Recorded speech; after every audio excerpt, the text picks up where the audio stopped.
Ministerio de Cultura, afuera. Ministerio de Ambiente y Desarrollo Sostenible, afuera.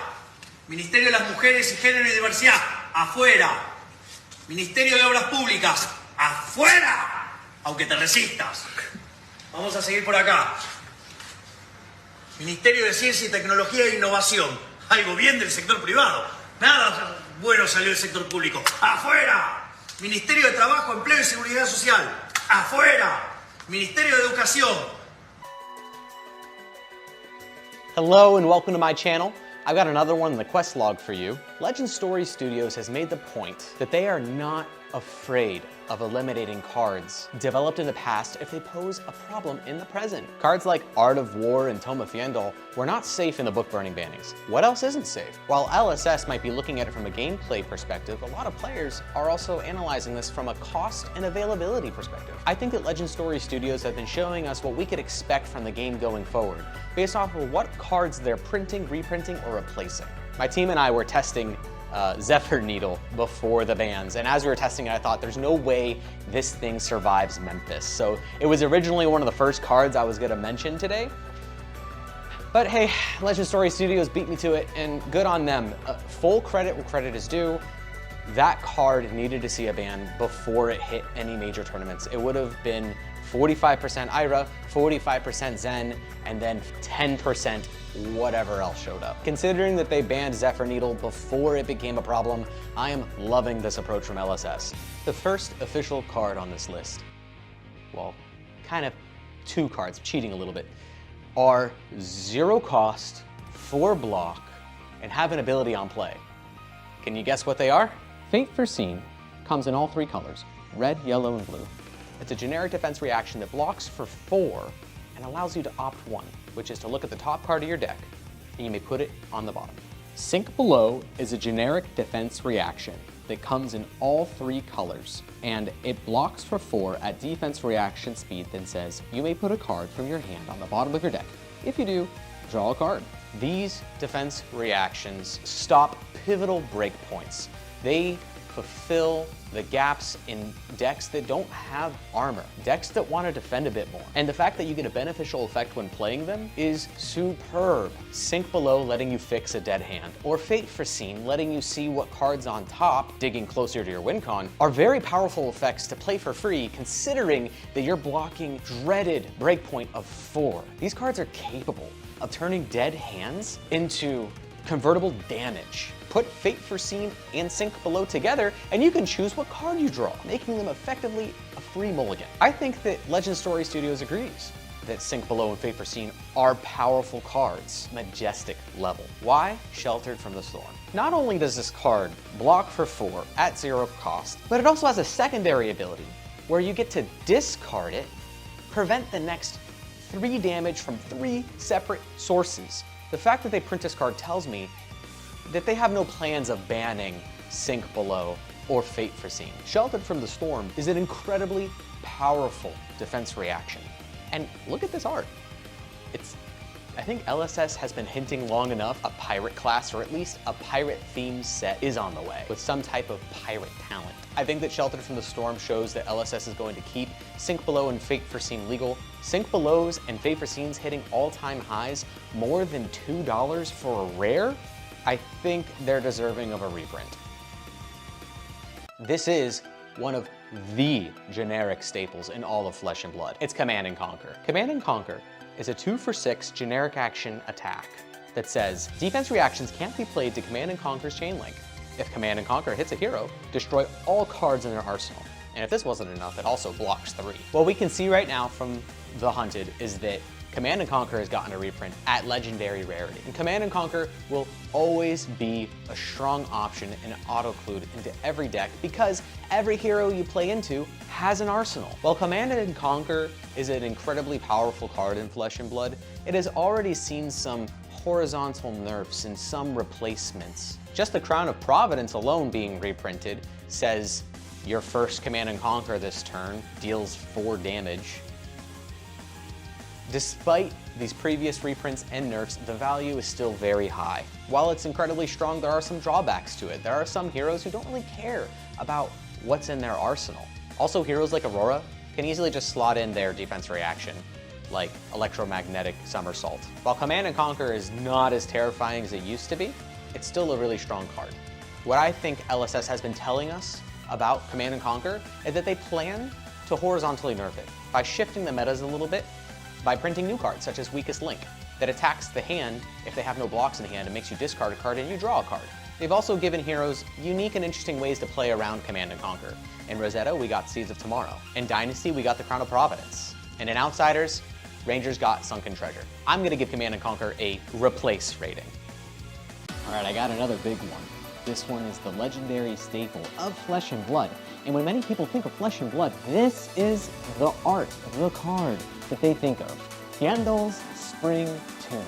Fyendal's Spring Tunic is a generic equipment that goes into the chest slot that blocks 1 with Blade Break. And it says, at the start of your turn, if Fyendal's Spring Tunic has less than 3 energy counters, you may put an energy counter on it. Instant. Remove 3 energy counters from Fyendal's Spring Tunic, gain a resource. For the past 5 years, this card has found its way into the main board, sideboard of every competitive deck in the game. Very few decks or competitive players don't own one already, so it just feels like an easy auto-include every third turn, gain a resource. Despite the regular reprints of Fyendal's Spring Tunic, prices are still above $120. And depending on your printing, you can see $200, $250. It seems to be that this is the card that everybody wants, so reprints haven't really done a dent into the price point of this card. And while it is incredibly powerful, the versatility is what helps make decks flow better. Because of the many reprintings of this card and how it is a staple in the Flesh and Blood universe, I don't think LSS will ever ban this card. Instead, I think they're going to continue what they've been doing, providing healthy alternatives for players at every level. They've been very successful with printing their armor in there. Cards like Savage Sash have just outright replaced Fyendal's Spring Tunic in most group lists. Other cards like Flame-Scaled Furnace, Grains of Bloodscale, and Blood-Splattered Vest, I think are showing to be a healthy alternative. I'm going to give this card a replace rating. Okay, here we go. Another generic staple from the early time of the game, Enlightened Strike. Enlightened Strike is a 5-power, 0-cost, block 3 generic action attack. And it says, as an additional cost to play Enlightened Strike, put a card from your hand on the bottom of your deck. Then choose one. Draw a card. Enlightened Strike has +2. Enlightened Strike gains go again. This is one of those cards that has me scratching my head a little bit, thinking, is Legend Story Studios truly gearing up for a ban of this card? When we look at previous sets, they've already printed a new rare cycle, in part the Mistfail, on several 0 for 4 generic cards that each take up their own piece of the Enlightened Strike effect. However, they only block 2. A lot of players think that Enlightened Strike should be banned because it can fit into nearly every single deck. You need an answer for Enigma? Throw an Enlightened Strike. Are you a Guardian that wants to deal additional damage while swinging with Anathos? Throw in an Enlightened Strike.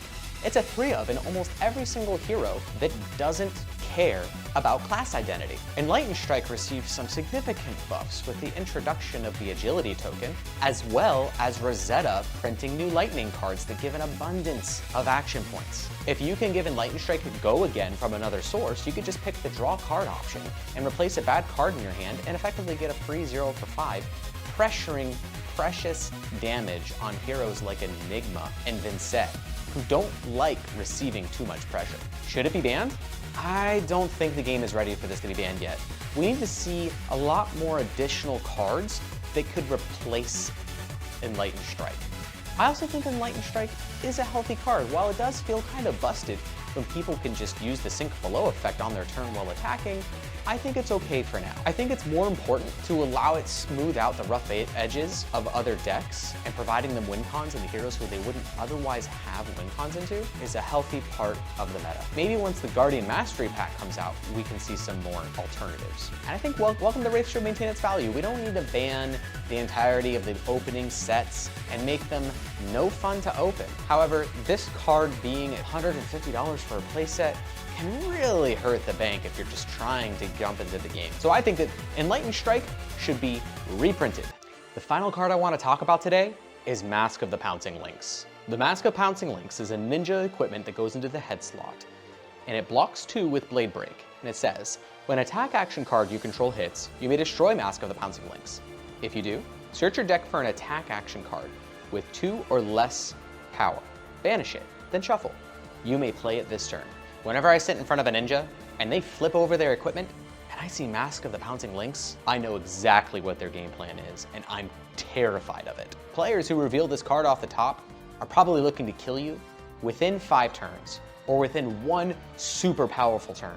And you better pray that you draw into those D-reacts. You better pray that you hit those sinks, those fates, those shelters. This card is extremely powerful, allowing every single card in your deck has no innate on-hit to provide an additional on-hit. For me, the defending player, I have to think, do I need to block this attack to stop them from going on their powerful tirade? Here's how the turn might look. They start with a Surging Strike. You block the Surging Strike, preventing the Katsu Surge.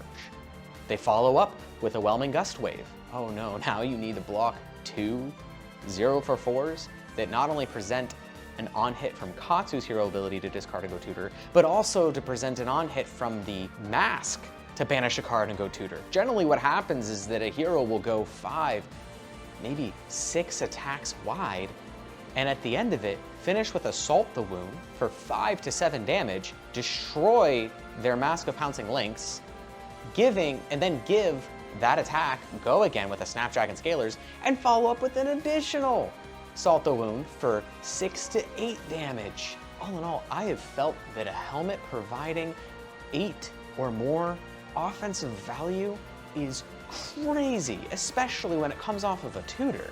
I'm personally not a fan of tutors, and I think they kind of kill games. It's one reason why I've left some other games, but that's my own personal bias. Anyway, I have thought that Mask of Pouncing Lynx has been too strong for a long time, and I was really hoping for a ban. And then LSS came out with Part the Misfail and Traverse the Universe. Luckily, we've seen some interviews from developers like Brian Gottlieb saying that they regretted how strong Traverse the Universe was, and maybe they could have toned it back a little bit by making it block 1, or maybe even not block at all. If it were up to me, I would ban both Traverse and Mask of Pouncing Lynx.